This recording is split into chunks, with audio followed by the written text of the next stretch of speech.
What's up, y'all? We are back with another News Tuesday. Basically, I'm Ryan Rowley, and I have a channel called Simple Benefits or Simple Vet Benefits. And every Tuesday at 7 p.m. Eastern Standard Time, I report news that affects you veterans most. All right. Now, of course, my channel is purely educational um, and should only be used for educational purposes only or entertainment purposes. Um, and also, I teach veterans about VA claims.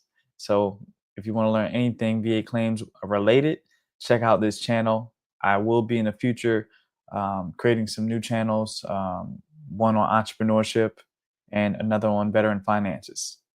So, first things first, Unite Veterans D-Day rallies, June 6th.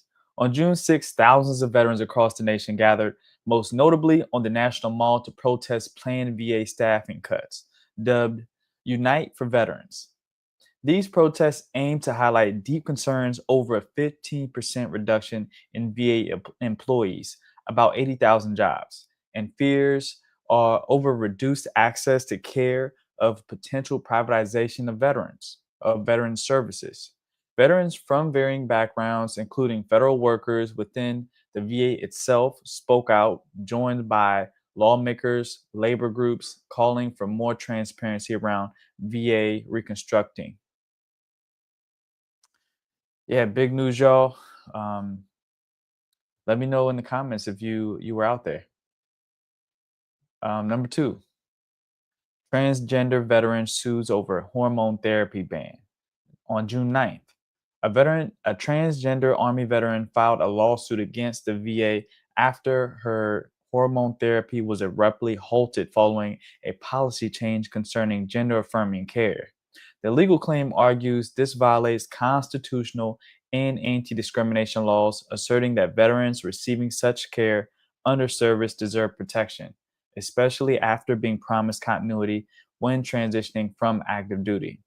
Now, of course, any news that I report, this is all meant to be unbiased, and you add whatever opinion you want to it. All right. Number three, tax pushes, Texas pushes back on veterans' self harm rates. So independently, Texas lawmakers have passed a groundbreaking bill mandating state level tracking of veteran self harm, making Texas the first to do so. So the initiative responds to skepticism about VA statistics and aims to improve transparency. It includes annual reporting and additional funding for alternative clinical trials and community based peer programs, a reflection of persistent mental health challenges across the veteran population. This is awesome. As always, shout out to Texas. They operate differently, and they definitely take care of their veterans. Next up, National Guard deployment sparks veteran concern. So, the new administration or the current administration directed up to 2,000 National Guard troops to LA to assist with civilian protest control, provoking alarm among veterans and military leaders. Critics argue this move politicizes the military and erodes traditional apolitical stance of U.S. forces, raising fears about potential misuse of military power in domestic affairs. Um, yeah, let me know on the folks in Cali, the veterans in Cali, about just give us some more insight on that. Next up, what happened to the VA? So the VA exceeded a total budget of $400 billion for the first time in its history during fiscal year 2025. The budget includes a $31.7 billion increase over the previously enacted funding of $369.1 billion. This additional funding was approved to address urgent and growing needs, particularly in disability compensation, toxic exposure care and benefits under the PACT Act, healthcare access improvements, claims processing backlog relief.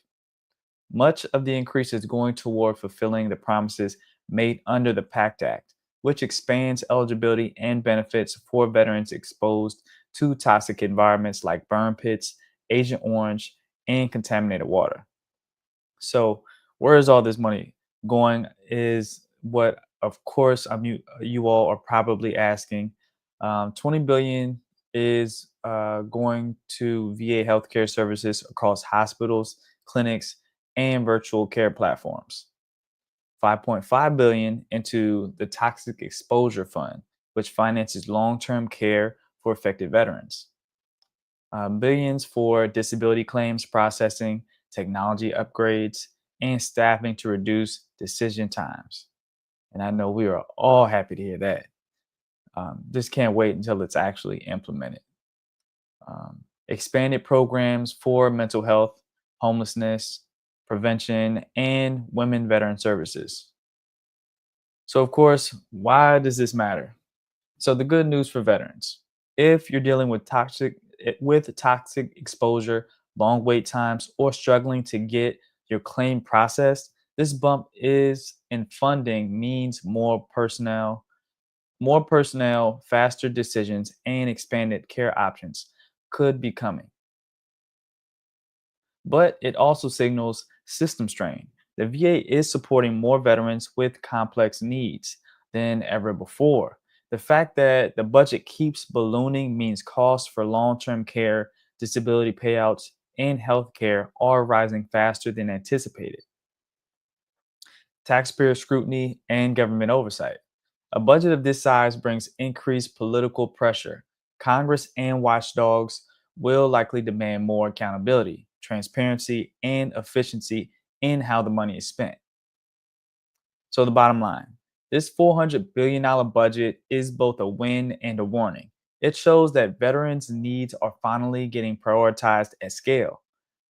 But it also highlights how much strain the VA system is under to deliver on its promises.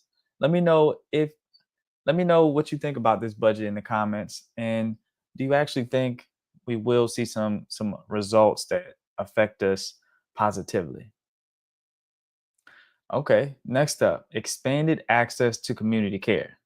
Thanks to updates under the Mission Act, veterans can now seek non VA medical care without extra VA provider sign off, making access quicker and simpler. It's like giving veterans a healthcare freedom card so they're not stuck waiting on VA red tape.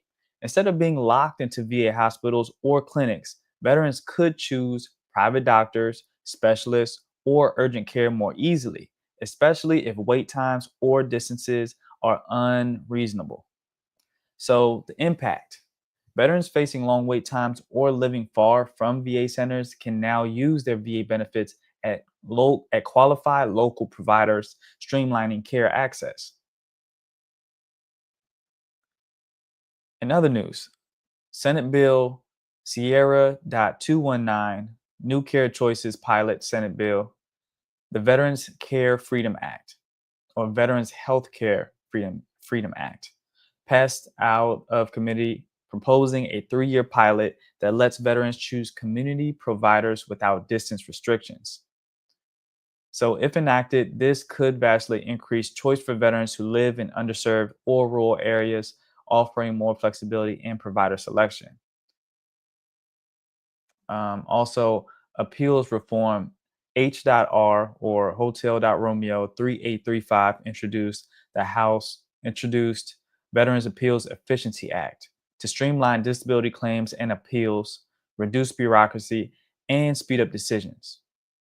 So the impact is simplifying appeals can drastically reduce wait times and frustration for veterans denied benefits, helping ensure timely resolutions. VA partners with OPM for massive layoffs. The VA signed a $726,000 contract with OPM to manage reductions in force, targeting roughly 83,000 positions with the layoffs beginning in June 2025. And I'll keep you updated on what I learn. I haven't heard much yet. So, the impact: while intended to realign spending, layoffs, especially in claims and care departments, may disrupt services and increase delays. So, hopefully, the new bills that's being passed offset this. A GI Bill expansion, 48 months capacity. Following the Rudisill versus McDonough Supreme Court ruling, eligible veterans can now combine Montgomery GI and post 9/11 GI benefits for up to 48 months of coverage. Give me a second.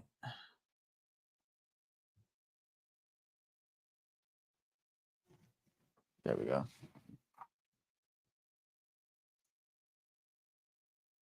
Now, the impact. This decision allows veterans who served in multiple qualifying periods to access significantly more education benefits, supporting longer training and career transitions.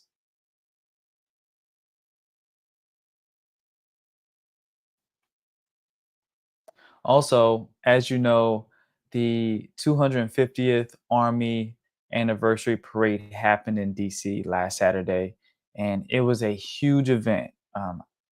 When I attended, it was the day before. So it was that Friday, and it was a lot of booths up and a lot of the vehicles on display and things of that nature, even the strongman competition, which was seemed pretty dang cool. Now, I wasn't there for the parade.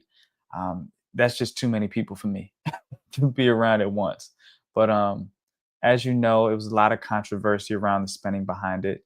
Of course, with um, all the controversy around, the new administration trying to save money on spending, on government spending, but then this comes up, and also our current President Trump, he wants to also add in his birthday celebration along with it. Um, but it sounded like a wonderful event from the folks that told me about it. And also, if you attended, make sure you drop it in the comments what the experience was like and your favorite part.